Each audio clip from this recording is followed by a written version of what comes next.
Good morning. How are you? Good. How are you? Good, thank you. Thanks so much for joining us. It's my pleasure. We're here with Karim Khoja, the CEO of Roshan.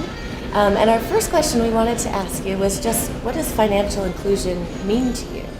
So what I like to do is paint pictures. Imagine 100 people walking in this hotel, and only 3 of them actually have the ability to have a bank account or actually use money in the way you and I used to. What that means is 97 other people don't have a chance to do that. So the only form of way of paying or having money is to have pure cash. And if you go into rural Afghanistan, when you're talking about 30 million people, these farmers may not even have cash, they may have goods. So they are not included, irrespective of whether they own their land or whatever. So this is a huge problem when you, especially as you move out of urban areas into rural areas. How do you think Afghanistan would change if everybody could transact with mobile money? So I'm actually taking back 10 years. 10 years ago, there was only about 3% penetration of mobile phones.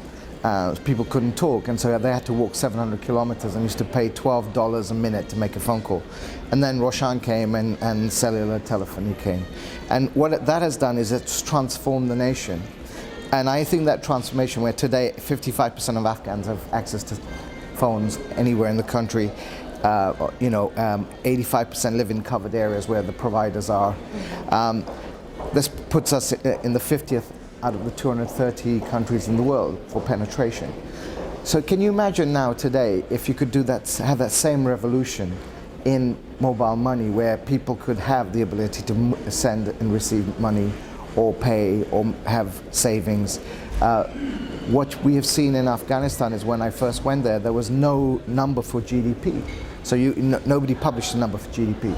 And now it's about $300 to $400. I think that'd be a tripling or quadrupling of that number if people could have financial inclusion, because you could really start to see business and communities flourish. And I'll give you some examples later on of how that can work. Well, I'm wondering if you could perhaps share a story of someone that you've met that gained access to financial services through the mobile phone. Well, I can give you lots of stories. So what my favorite one is, we had started a trial with the Afghan National Police in Wardak province, which is quite a dangerous province. And we send them, the first 250 officers, we registered them and we send them their salary the first month. And they came into my office and they banged on the doors and wanted to see me, and very upset. So there were these literally 250 police officers standing there saying, you didn't pay us, we got robbed, we didn't get our money. So I asked my product managers, what's happening? And they said, no, we sent them money. So we went to their phones and looked at their phones, and guess what? There was a text message and their money was there. But none of them could read or write. So we realized one big thing about being in a different culture in a different country: don't assume anything. So we realized that we had to change the product so that next month we would telephone them and say to them, your money's in your phone. And we also changed our product to accept IVR, so they could do the transaction by voice and using phone in and speak their answers. So the next month I had 250 police officers banging at my door, and I'm like, oh my God, not again, I'm going to be killed. And they all walked in, and each one of them kissed me on both cheeks and said to me, sir, you gave us a 50% increase in our salary. And I'm like, what the hell?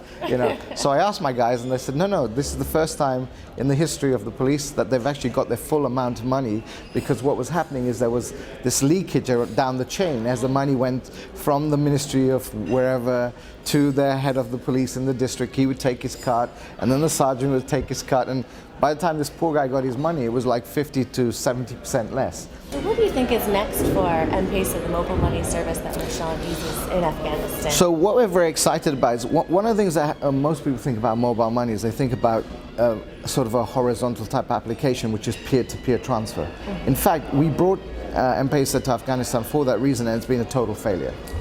So we've had to sort of focus on vertical segments. So one of the biggest segments is payroll. So today we actually put through the system $6 million a month in payroll to private companies and government employees.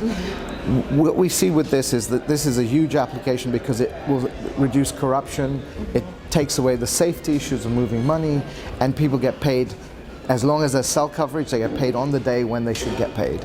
So this is huge. The second big thing I see happening is, and that continuing and growing, the second big thing is that because now they're getting paid, and if we can start to find a way of them using electronic money instead of cashing out, so what does that mean? If we can get stores to accept M-Pesa, if we can get clinics to accept M-Pesa, if we have the gas bills being paid in Herat today by over 3,000 customers who are paying their gas bills, not waiting 5 hours in a bank or in a store to pay their bills, you're going to see efficiencies in people paying their bills, so more transactions. As this happens, I believe what will happen is that people will start to use mobile money for spending money and not taking it out of the system. So the pot will grow, but it will be transferred like in the United States or anywhere else where none of us really carry cash. We use electronic money. So that's what I see as being exciting. But more important than that, because now they will have electronic money and they trust putting money in the telephone in Afghanistan, not in the bank but in the phone, we can create programs like micro savings. So today we're actually talking to Berkeley, here at Berkeley, and we're coming up with a product which is like a 401k product where our staff will be able to save so much money per month, very small amount, which we will match as an employer, and then we'll put that into an account for them, and it'll be, they'll be able to build on that savings. So in the future, if they want to send their kids to school or buy health insurance, or somebody's ill and they need that money, or they want to get married, they can use that money. So we're very excited about that, because we see that as a first step to the next step, which is then going to insurance companies and saying, can you provide micro insurance for whether it be health or education? So you can start to see the food chain building up. And this is addressing those people that need it most. Those are the people that really need the services that will make transformational changes in their lives and their children's lives. I think that's really important.